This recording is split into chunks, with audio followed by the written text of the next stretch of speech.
Everybody, it's a Force Center Vertical Live. The lights are on today, and I'm here hanging out with all of you. We do this most Mondays about 9:30 Pacific, the best time zone in the world, in which I hang out with all of you and we get ready for the Force Center week ahead. Not a busy week for Force Center. Skeleton Crew, of course, is wrapped, but we're not done talking about it. We are minutes away, really.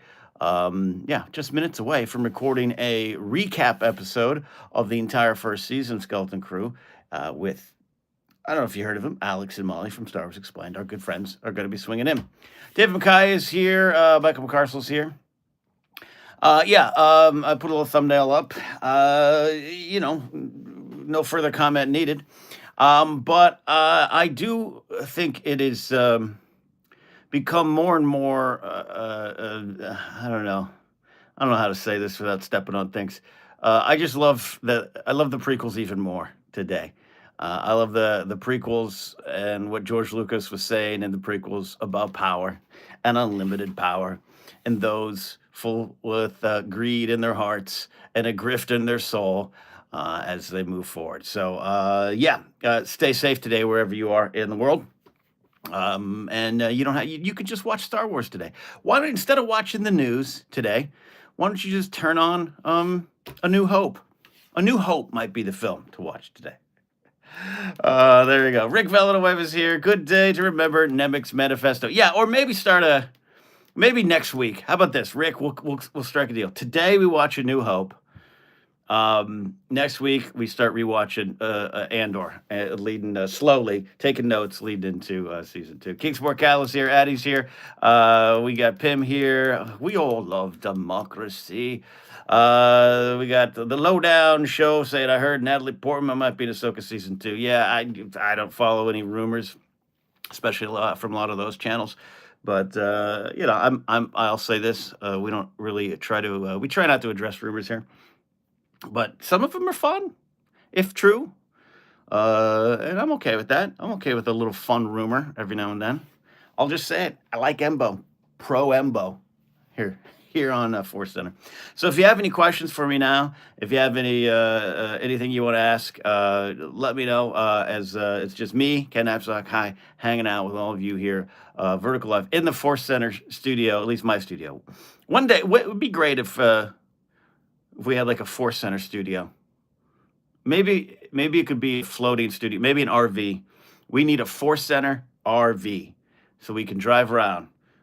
Joseph, Jennifer, and I all live in different parts of Los Angeles. I don't even technically live in Los Angeles. I live in the city of Burbank. I vote for a different mayor. So there we go. Star Wars in the Galaxy is here. Hail the sequels. Yeah, let's watch all the sequels. Force Center road trip, that could work. Lowdown shows asked a non-Star Wars question. I'll answer. Did I watch the debut of Monday Night Raw on Netflix? I actually did.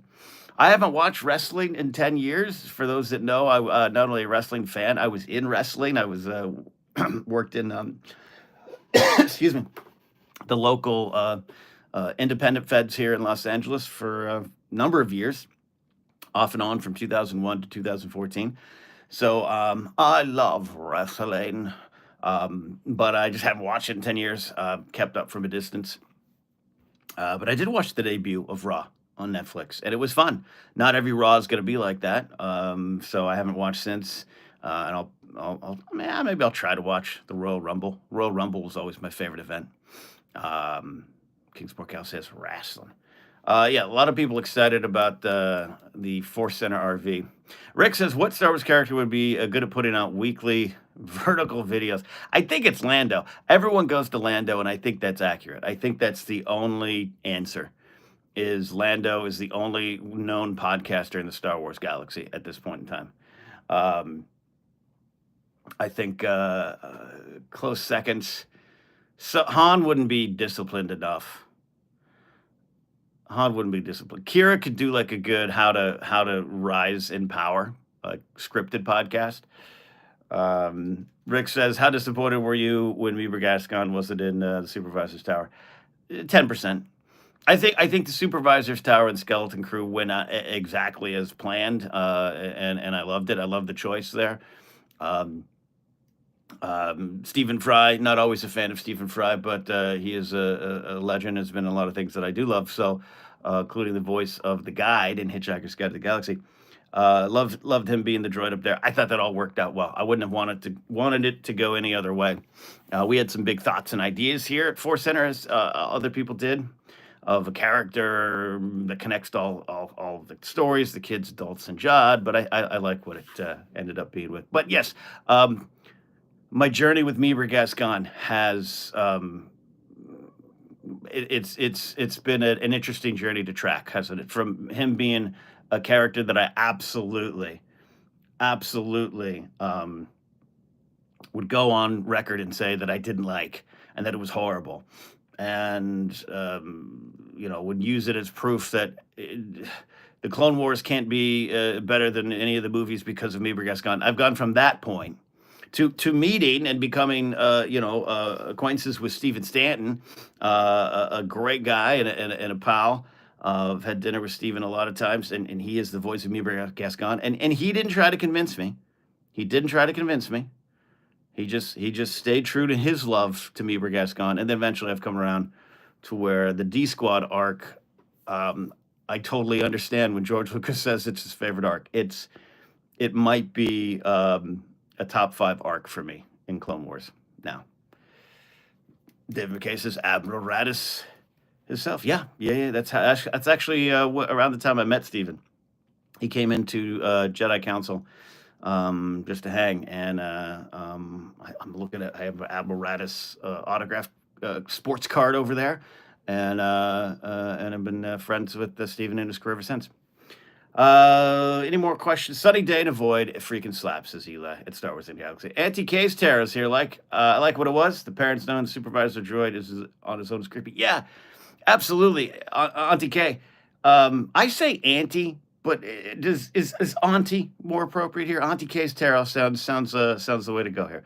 I absolutely love in a way that the parents are like, oh yeah, it's a creepy droid up here. You were gonna find that out eventually.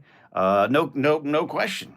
I had Perry's got a theory. We'll check in here. I had a personal life update. I had a I guess you could call it a job interview last night. I'm looking for work, like a lot of us here in the entertainment industry. And I had a job interview, and the person interviewing me was a robot. It was my first ever AI interview where I had to sit right here at this desk and talk to a robot, and it interviewed me, and it had follow-up questions, and it knew things about me, and it would respond to me pretty specifically to things I was saying. It was really surreal. It was really weird. And so it kind of made me think of the Skeleton Crew and the Supervisor's Tower, and how weird, and how maybe you just it was a 15-minute interview. This is how weird it was. It was a 15-minute interview. About 7 minutes in, I forgot that I was talking to an AI program. No face or anything, just this little blob on the screen like you have a lot of AI. And I would say something, and it would respond with that's a great nuanced response. Can I follow up on that question? And it just proceed that it just had a conversation with me. It's terrifying. It's terrifying. Yeah, today I ended up taking the red and the blue pill. I want all the pills. I want all the pills. Anyways, let's scroll back up for the questions. If you got a question, post it here. If you got a super chat, super thanks, we love those as well. Keep the channel going, all those good things. But Perry Wakefield says this: I had the theory that the kids were going to help Ahsoka to being at home. Glad I was wrong, because I love what we got. Yeah, that theory was out there. My buddy Kevin Smets had that theory, though. Kevin Smets always has the wildest theories, and we love Kevin for it. It was a 10% chance. I'll say it's a 10% chance. Because there was some weird writing that ended up being at Lanupa, the luxury spa planet, and they kind of looked like things that were in the background of was it the shot of Thrawn on Peridia. So it's fair to take that and extrapolate that into something more. But again, when you're coming up with theories, you just always got to ask why and what's it related to the themes of the show. And I just at no point thought the kids rescuing Sabine and Ahsoka would tie in with the themes of the show, and that kind of played out there. Big Lou's here, JMB's here, Jason's here. Lowdown Show says, did you see the actor Nina Nanawood posted some deleted skills? Yeah, we're actually going to be. We're going to be breaking that. That's kind of our news story this week, and it's not. I think we can say the character was called Nina Nanawood, or Nina Nawood or whatever it was, but that was credited to a different actor on IMDb. So I know there were some rumors before, and some scoopers thought they had the scoop, and that's just not necessarily, it was wrong because the scene was shot. But we're going to be diving into that on Star Wars News. That's kind of our news stories there. Jason says, hey, Ken, do you think we'll see Palps in Andor Season 2? Or will he remain the evil shadow cast over the Empire? I think no Palpatine in Andor Season 2, based on pretty much what you're saying there, that he's kind of a shadow. You don't, in canon anyways, you don't see him a lot anyways, right? He's hidden away. That's the whole prologue of the New Hope novelization. He's hidden away. The bootlickers are around him. He's a little bit more active than that, obviously. But yeah, the only thing I will say, again, I don't think there's been definitely no announcement, no scoops, no rumors of Ian McDiarmid in Andor Season 2. The only thing is, because I do love the acting and the directing and the writing in Andor, like so many other people, Ian McDiarmid, and I want to make clear, I love the over-the-top prequel Ian McDiarmid. I love his subtle Senator Palpatine performance. I love Ian McDiarmid. That's the thing. If you can get Ian McDiarmid to do the Emperor, why we still can, I would have loved to seen him in Andor. Just like Saw Gerrera in Andor is working. And I'm so excited to see Ben Mendelsohn just get to play around with that kind of stuff. I think that that's going to work out well. But I don't think it's going to happen. But yeah, could you imagine Palps in that show? Lowdown shows, have I been to Arizona? Curious. Yes, I've been to Arizona a lot. I've been to Flagstaff a few times. Been to Prescott. Performed comedy in Scottsdale and Phoenix. And I generally like Arizona. Generally like it. Rick Villanueva says, I don't want to see Palps and Andor, maybe just his yacht, the Imperialis. Yes, just the shadow hanging over everything there. Big Lou says, I still think that not having Hondo in it was a missed opportunity. Yeah, I'm gonna disagree with my pal Big Lou in Florida. I love Hondo. Do not love the performer who portrays Hondo, and I think that's one thing that people need to look up. But so therefore, I'm fine with no Hondo for a while until they figure out what to do with that. But yeah, I just don't think it would have worked. I don't think you needed Hondo on that. Maybe just a mention. I would have. How about Big Lou? We negotiate a mention, a passing mention that this is not the Anaka group, or it's not like Hondo used to do things. I would have accepted that. I would accept that. King Cal, big day for him. I bought Fallen Order the other day. It's sitting on my PS4. I haven't had time to play it. Is it good? Yeah, it's good. I've been pretty honest that I did not like Fallen Order and Survivor as much as other people. If this was, if Alex Damon slid in the screen right here, he'd tell you I'm wrong, and I'm completely fine with that. It just didn't work for me. The stories were good. The first story was good. Second story got a little too where I went, yeah, that didn't happen. But it's the gameplay for me. It's just a gameplay issue. I almost was late to the broadcast today because I'm playing Outlaws, and I just snuck into Jabba's palace. I'm gonna get Nick's back. I just snuck into Jabba's palace, and that was fun. I love crawling around. Jabba's palace. But a lot of people, if you love Fallen Order, Cal, it's good. The game's good. The game's good. I like the characters. I think it's fun. The gameplay, too many puzzles. I always make jokes about killing the too many animals, but yeah. Anyways, Punch Mike says you pronounced Prescott correctly, just like Biscuit. Yeah, Prescott is someone very close to me was raised in Prescott. So I've been to Prescott a lot and like it out there. I've been to Whiskey Row. I had some glasses. I had some like little tumblers and they broke. So I got to go back. I haven't been back since COVID, so I got to go back.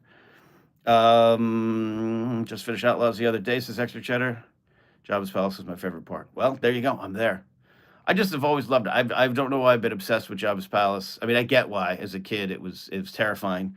But as you get a lot of the cross-section books or video games where you can roll around Jabba's Palace, the fact that in Battlefront 2, the newer version of Battlefront 2, the fact that you could go around there, have the fight, and then that there was like a little spa. There was like a day spa up in the corner of Jabba's Palace. I was fascinated with that. I just absolutely love that. Svetnik says he finished Outlaws over the weekend too. It's a good game. Like the story a lot. Yeah, I'm enjoying the story. Addy says, I wish it was better at video games. You all make these games sound fun, but I just find them frustrating. Totally. Addy, maybe you should try Fortnite and play Fortnite with us. Outlaws is good. Outlaws, I know they fixed some of the bugs because I didn't play Outlaws early. Obviously, I'm behind y'all. But I'm not having too much of a problem getting around. The speeder's a little clunky.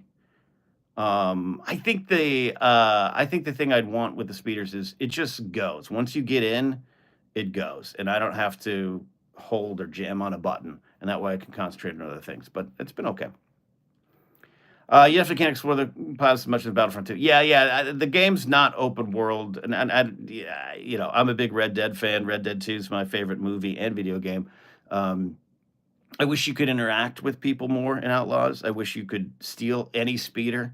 When you're running from someone like the Empire or Pirates and you're running past a perfectly good speeder and you can't just jump in it and get away, just like on Red Dead, you could take any horse or cart. I wish that kind of stuff was in play. But other than that, I mean, it's been good. And the detail's great.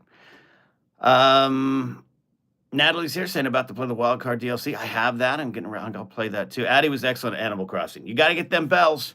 Collect them bells. Yeah, Animal Crossing is not currently in my life, but in a former life and relationship, Animal Crossing was very huge. I know of the time travel controversy. Let's just say that.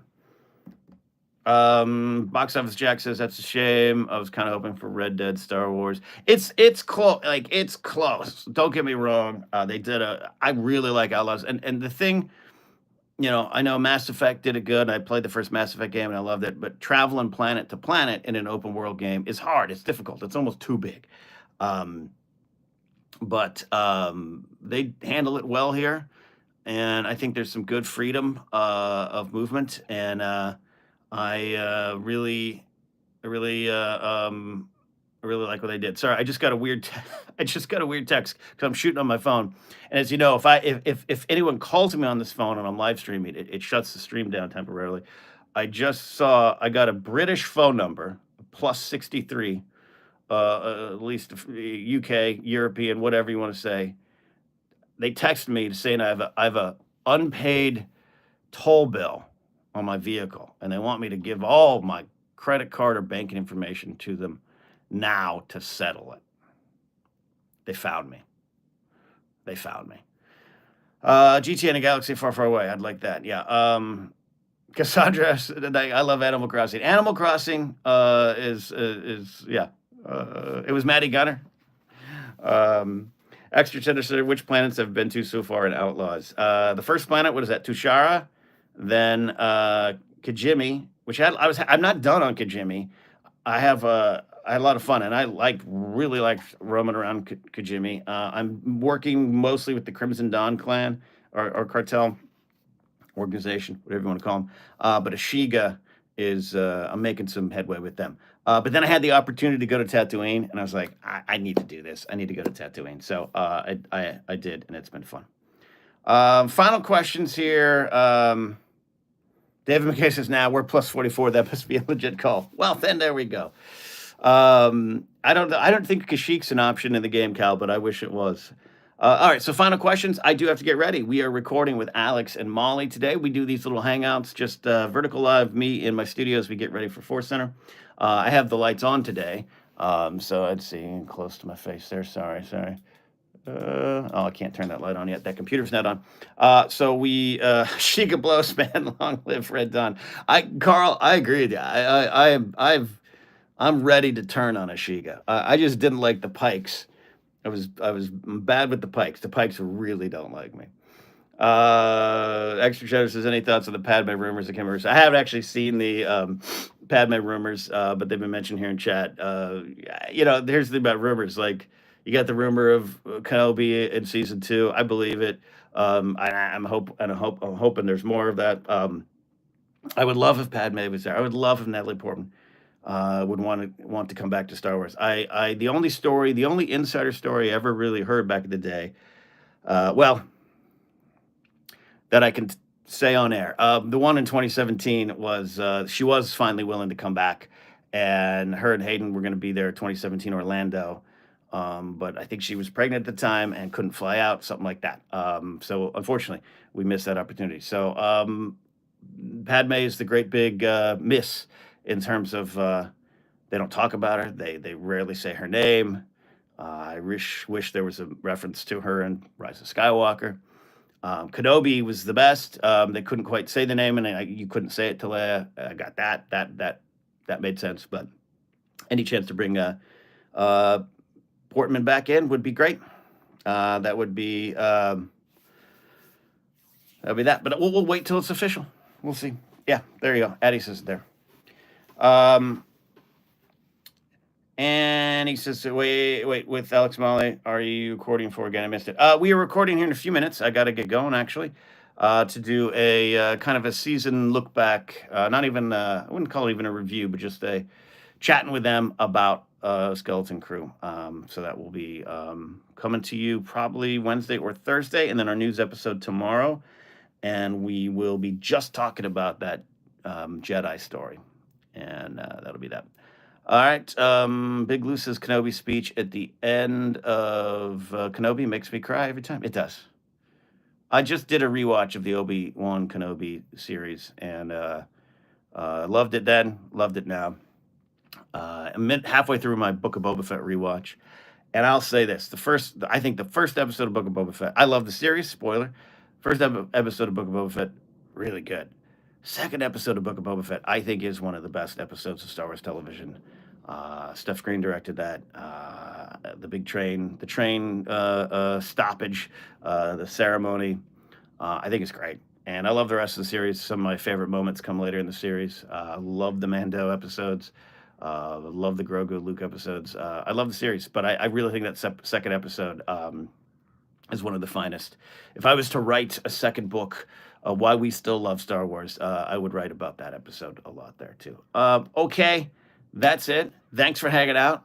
Subscribe to the channel, hit the notification bell so you get notified of these vertical lives. We try to do them every Monday about 9:30 my time, but they might pop up at other times too. And if there's anything late breaking, I'll pop up here as well. So there you go. We'll have a good time. Now we'll do boomer pressing button to end stream.